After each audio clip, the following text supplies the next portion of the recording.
The amount of game we've seen is insane. The rhino horn, I think on the black market now, per ounce, it's worth more than gold. So you can't put a dollar price on this. Exactly, but the real experience is on the Jeep. Yeah. When you're driving with the guide and the tracker. That's when you get the real feel and understanding of what's around us. Unpretentious luxury. I regard myself as very privileged to have a piece of African heaven like this. It's my duty and to make sure we do it right. Garth, it's a pleasure to be back, eh? Thank Welcome. you for having us. It's so nice to see you and get to meet you. I mean, Yeah. I know I met you years ago, but Yeah, it was long ago, yeah. different circumstances, so Yeah. welcome. We've got an amazing view. Isn't it beautiful? Porcupine Dam, yeah. Hippos in the dam, we've got the beautiful Drakensberg Mountains. You can't ask for more, eh? No, it's incredible. What a beautiful time of year as well. You know, we've just come through a beautiful summer, lots of rain, and it's getting a little bit cooler, which is quite pleasant.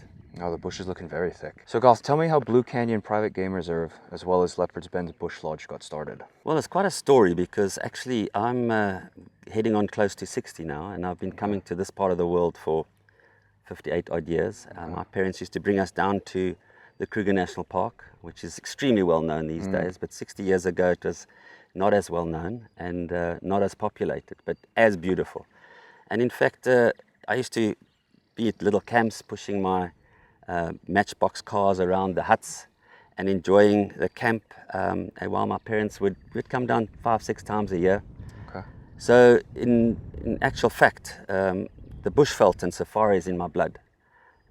So ever since I was a youngster, I fell in love with the bush. And about 30 years ago, I thought, wouldn't it be amazing if I could actually buy a little piece of African heaven and sort of impart my knowledge on this little stamp and protection and become a conservationist, because development throughout the world is happening at such a pace.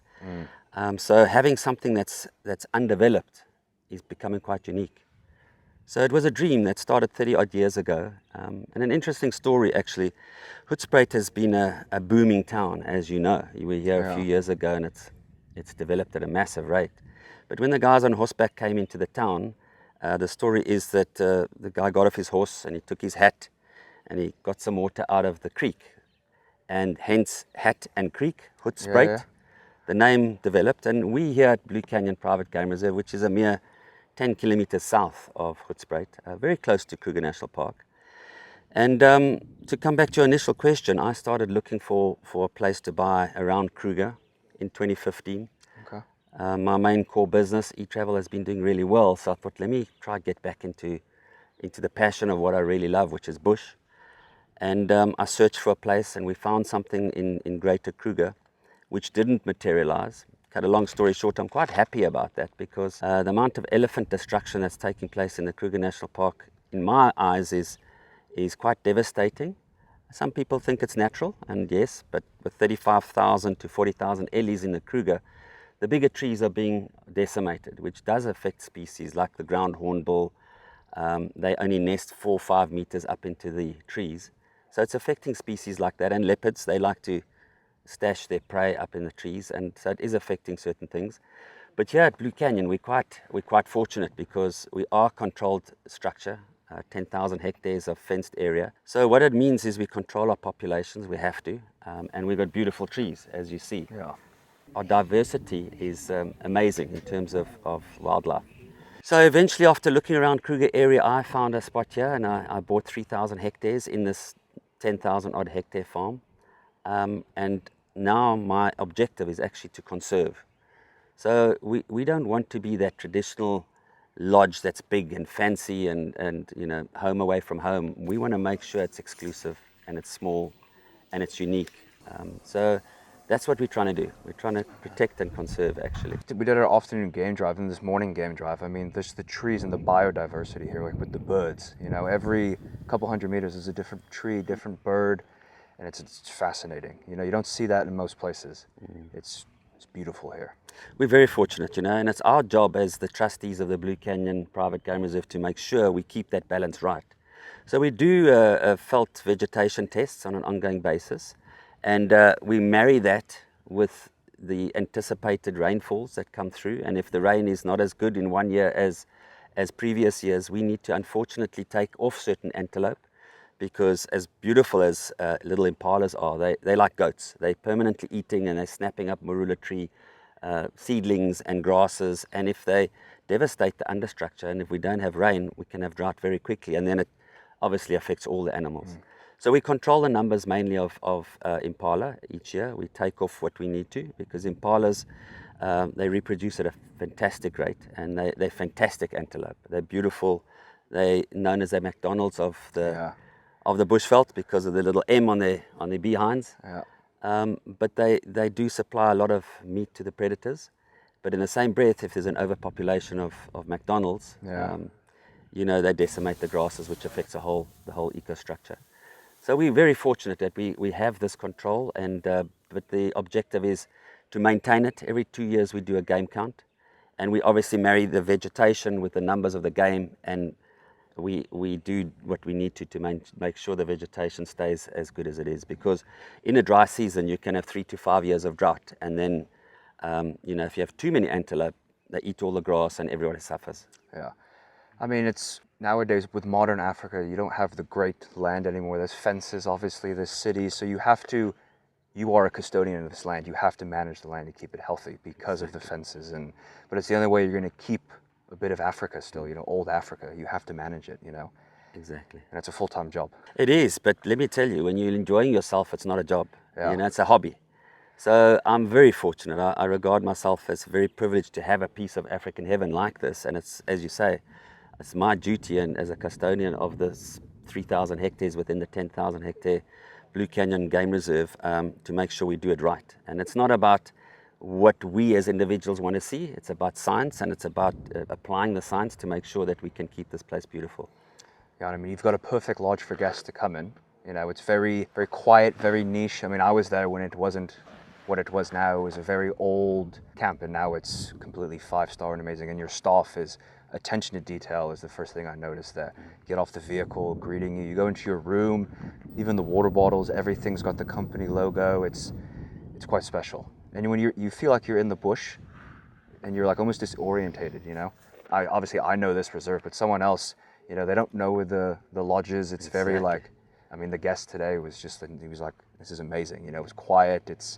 You feel like you have a whole place to yourself. It's not everyone else coming around, and it's special. No, thank you. It's such a fine balance, because all the bigger lodges are going 5, 6, 7 star.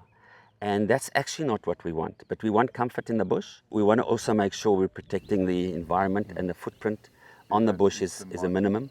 So we don't have any external power supply. We're using solar. And hence we've got certain criteria that minimize the impact on the solar, such as we don't have many air cons. We do have ACs in a couple of the accommodation. But in fact, we want to maintain that bush lodge feel. So at night, we want total tranquility. We've also got a borehole to supply water, so we're carbon neutral. And it's really wonderful to know that we're not affecting the environment, but we're living off the land, so as to say, but also in the same breath, providing a comfort for our guests that are coming in with hard currency, which is vital to our country, which is wonderful, but in the same breath, not affecting the environment. So we keep it as minimalistic as possible. Julia came up with the phraseology that it's unpretentious luxury. And it really is. It's luxury, but it's not like being in New York, for example. Yeah. So no, we're very lucky, and we want to keep it as natural as possible, but in the same breath give our guests the comfort that they're used to, in terms of a nice bed to sleep in, beautiful environment with a swimming pool and under the trees, and of course great food. Yeah. But the real experience is on the Jeep, Yeah. when you're driving with the guide and the tracker. That's when you get the real feel and understanding of what's around us. You've got all the modern comforts at home, but then you have the bush, which in itself is just amazing. Clients come on safari. How are they impacting positively to wildlife conservation, as well as the local communities that are around these reserves? Well, the number one factor is the South African rand is currently at about 18 to the dollar, 18 to 1. And I mean, as earlier, and it was recently as 2009, it was 7 to 1.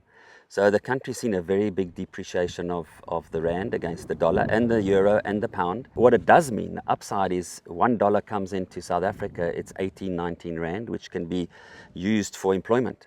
There's a lot of poor communities around this area, and one of our our sort of social upliftment plans is to employ people, educate them, qualify them to entertain in hospitality.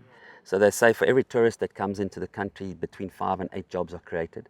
So the dollar is a powerful currency, and we welcome it because, and we don't welcome it just because it's money. It's actually, as you said, custodian of this land. It's my responsibility as a landowner to ensure we're putting back into the land, putting back into the community. So by employing people, training them, educating them to give a great experience on the Jeep and at the lodge is wonderful for us, because the people that are employed by Leopard's Bend Bush Lodge go back to their communities and they're taking money with them, where half the family, if not more, are probably unemployed. With the unemployment rate in South Africa at 35%, there's a good chance this individual is feeding the whole family of 4, 5, 6. So it's a huge thing that tourism and safari guests are doing, not just for the game reserve, but for the greater South Africa. So we value it. And, you know, having an entity where you've got a dollar-based income and a rand-based expense can ensure that you can get it to be cash positive. My objective isn't to make oodles of cash. As a matter of fact, running a lodge is a lot tougher than other businesses. I've got other businesses where my return on investment is far greater than running a lodge. It's a tough business to be in. Hospitality is 24/7, 365. Guests can be difficult. The expectations are up here. Sometimes the delivery is falling short because someone's having a bad day because of the amount of human interaction. As a matter of fact, my son said to me, Trent, he said to me, Dad, why don't you take your hard-earned profits from e-travel and buy accommodation in Australia, in Sydney, and your return on investment will be far better than this. But I just have to say to you, look at this. I mean, you can't put a dollar price on this. Exactly. It's beautiful. You know? Exactly. So it gives me great pride to think that rather than taking my money to America, to Australia, I'm reinvesting it here at a lower return. But there's a far greater spiritual return for me in plowing back into conservation and into the employment of local communities, which is great. And I mean, I must tell you, I'm African. I might be white, but I'm African. And I love Africa. I love the people. The people are magnificent. They need the training. It's our responsibility to do what we can to train them and to give back to global tourism. So people can come back and feel Africa and have an African experience at the lodge in a boma, listening to the night sounds, whether it's a cricket or whether it's an owl or whether it's a lion roaring. It's all part of the ambience. And, you know, a guest coming from America or Europe comes here and they get something that is quite unique. You can't explain it until you're sitting in that boma at night after a day, seeing lions and leopards and all the rest of it. But then the small things kick in and it gets into your soul. It's something very, very unique. Oh, it is quite special. While we're on wildlife conservation, you guys have a foundation, the Leopard's Bend Wildlife Foundation. Talk to me a bit about that. So to run a farm like this, a game reserve like this, costs a lot of money. There's a big protection factor in terms of especially our rhino, but not just the rhino. There are meat poachers out there, there are rhino poachers, and we need to protect the perimeter of our game reserve and inside the game reserve itself. So our anti-poaching unit costs about 240,000 Rand per month, which is 2.6 million per annum. And our fencing needs to be upgraded on a continual basis. So we have daily fence patrols. As a matter of fact, we've just employed a local to get on his motorbike, and he goes around the whole 55, 60 kilometers of fencing per day, testing the fencing for voltage to make sure the electricity is secure and pumping to protect our game reserve from poachers. So there are lots of costs involved. There's fencing, there's obviously game management, anti-poaching unit. Our anti-poaching unit is canine conservation, which helps in the sniffing process, and they're very effective. So we're very proud to say that, touch wood, it's been a long time since we've had a rhino poached in our game reserve. As a matter of fact, I think the last time was 2017. But the pressure's on us, and it's getting greater as the surrounding game reserves like Kruger National Park are being decimated in terms of rhino poaching. The pressure's here because our rhinos are plentiful, but we need to look after them. They're gold walking around here, and they're such fantastic animals. My desire is, with this Leopard's Bend Wildlife Foundation, is to plow more and more money into fencing. We'd essentially like to get to double fencing, so that we've got a double protection and perhaps have cameras up and down the whole perimeter of the 55 kilometers, and then allow the rhinos to grow their horns. Because as you know, at the moment, we dehorn the rhinos because we're taking off their valuable commodity. And if you dehorn them, there's nothing to kill them for. But in time, we'd love to see the protection so good around the Blue Canyon Private Game Reserve that we can allow these horns. I mean, they can get to 1 meter long. Yeah. So as you know, Josh, I don't have to tell you, but it's these days you don't see rhino with their full horns, which is sad. And actually, that's their defense mechanism against other rhinos and other animals, and now you're removing it from them. So it's pretty sad. But in time, I'd like to see in 5-10 years' time that the rhinos here can grow their horns and live a natural life without being dehorned every 2 years. And I mean, with the rhino horn, I think on the black market now, per ounce, it's worth more than gold. Absolutely. So you have an asset that's about this long of almost solid gold walking around the bush. It's almost impossible to properly protect. Exactly. So, but I mean, you see the results here with the anti-poaching. I mean, the amount of game we've seen is insane. I've been in some areas in Africa where you go and, you might see an antelope or an impala here and there, and but here it's everywhere. You see the results, they're paying off. Yeah. So well done. No, thank you. I mean, it's a collective effort. It's a group of us. But, again, it comes back to the balancing act. I mean, if you think about it, a big lion, and you guys, I think, saw the 2 brother lions yesterday. That was beautiful. I mean, they are beasts. And if you think a domestic cat is 2.5 to 3 kilograms, that lion is 250 kilograms. It's 100 times the size of a domestic cat. And he's a powerful machine. Those 2 lions can kill daily. And if you think they're killing daily, I mean, they hardly waste their time killing impala because it's a snack. It's like a McDonald's nugget. Yeah. So they'll kill a zebra or even a giraffe, I believe. Last night they had a giraffe calf they were chowing on, yeah. So it's amazing. But technically, they could kill an impala a day easily, which is 365 impalas. And actually, impala's 20-25 kilograms. It's not enough for one big male lion. No. So if we don't manage the whole process, they could, if we don't manage the number of lions and leopards and cheetah and everything we've got here, and hyena, they could decimate the antelope population very quickly. So it's a balancing act. And that's where the money comes in from our foundations to protect and ensure we do, the game counts. Helicopters expensive to put in the air, et cetera, et cetera. So a lot of money goes into anti-poaching, fencing, animal protection and control and management in terms of counts and helicopters and ground crew and roads and maintenance. I mean, you drive around here, we've got our team are maintaining roads on an ongoing basis because of soil erosion and rain. And bush clearing, it's an ongoing factor. But it's something that is rewarding. However, you can't see the change, which is fantastic, because when you build a hotel, it's bricks and mortar. You see it going up. Here you're cutting trees and bushes and they keep growing. So actually, we're just preserving exactly what's here. It's a fantastic hobby, but it's an important job as well. And I mean, tourism dollars, when clients come on safari, they are funding wildlife conservation. Absolutely. Especially in an area like this where it's so well managed, Absolutely. Yeah, so when clients always ask me, when we come on safari with 1-9er expeditions, what can we expect, depending on where they're going, whether it's Zambia, Botswana, Cape Town, here in the Greater Kruger. But here on Blue Canyon, what can my clients expect when they come visit? Well, the difference between Blue Canyon and Greater Kruger are a couple of things. I mean, number one, you've got the beautiful mountain here. The Drakensberg mountain starts right here. Some people don't realize it is actually the Drakensberg mountain. Yeah. So because of our proximity to the mountain, there's a lot of water. None of our water is pumped. This is all natural. This dam doesn't dry out. It drops significantly in the winter months. By September, October, this is very low, but it still can keep hippo. In many areas of Greater Kruger, it dries up entirely and the guys need to pump. So we've got the mountain, the beauty of the mountain. Because of the water because of the proximity to the mountain, everything's greener. The trees are bigger because we don't have as many elephants decimating it, plus we've got the water. But the Blue Canyon Private Game Reserve is also very close to the Blyde River Canyon, which is, in my understanding, the 3rd biggest canyon in the world. There's all sorts of tourist activity around here. We've got Stoffel, the honey badger. Yeah, they're Moholoholo, yeah. Exactly. There's boat rides on the Blyde Dam just over the mountain. Nice sunset cruise. Sunset cruises. There's aircraft flips, scenic flights in the canyon like you have in the Grand Canyon. There's so much, but what to expect when you come to the Leopard's Bend Bush Lodge is tranquility, exclusivity. For us, less is more. As you've seen on our game cruiser, we can only seat 6 or 7 guests. We've done that intentionally. We don't want to put 10 guests on a Jeep. We want to have space next to you so you can put your camera, your binoculars, your jacket, and you don't want to feel cramped.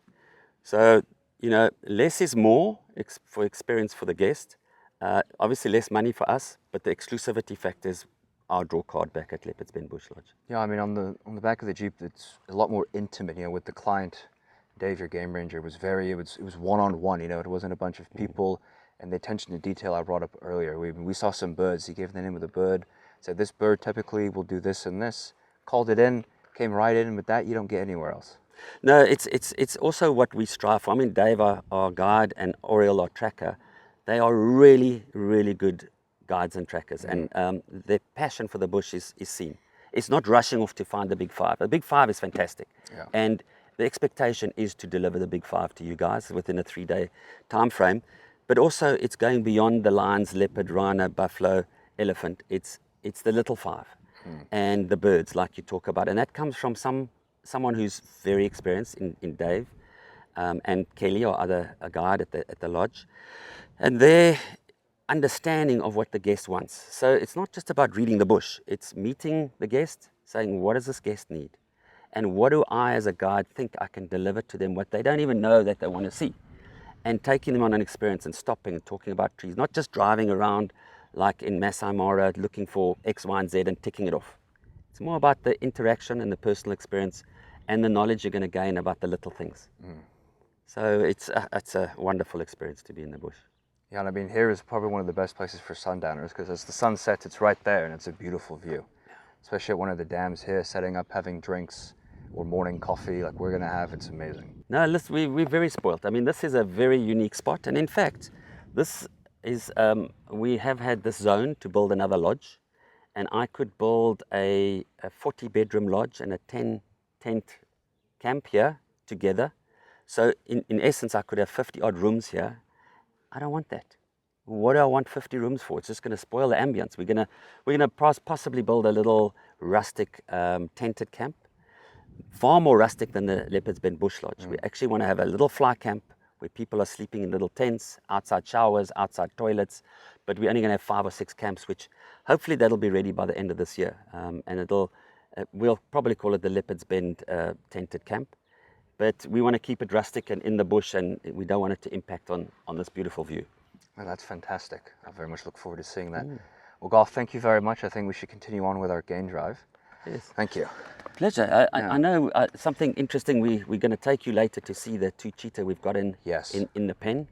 You know, we can chat when we're there, but just a little bit of history about this. This cheetah had 3 little cubs, and the little cubs are little fur balls. They're like this, and when they were born, the guides were so intent on showing their guests these cheetah that the little cheetah went underneath the fence, the main perimeter fence, and almost onto the tar road. So we decided to intervene because they would have been killed. So we grabbed the little cubs, put them in a box, darted the mom, and we put them in a pen. And within the first 2 or 3 weeks, obviously we've got to feed them. When that happens, we feed them an impala every 3 days. But a raptor came down. We didn't see it. We suspect and grabbed the one little cheetah, so we left with 2. We were very sad to see the one disappeared, but there was no remains, so we can only think that when there was the carcass of the impala, the vultures came down and probably grabbed the little cheetah, which happens when they're small. Yeah. But these cheetah are 4 months old, so we will give you some footage on that, and we're going to introduce them into a bigger pen soon, so they can learn how to hunt with their mom by themselves, but being isolated from the lions, because a game reserve like this with such thick bush, the cheetah survival rate is very low. They like the open area where they can run and get away from the predators. But it's an interesting project. So sometimes we intervene with nature, not because we want to play game with conservation, but just because we want to have cheetah population on this farm as well. So we'll take you there this afternoon. That's fantastic. I'm looking forward to it. But thanks again. Thank you very much, Pleasure. Garth. Yeah.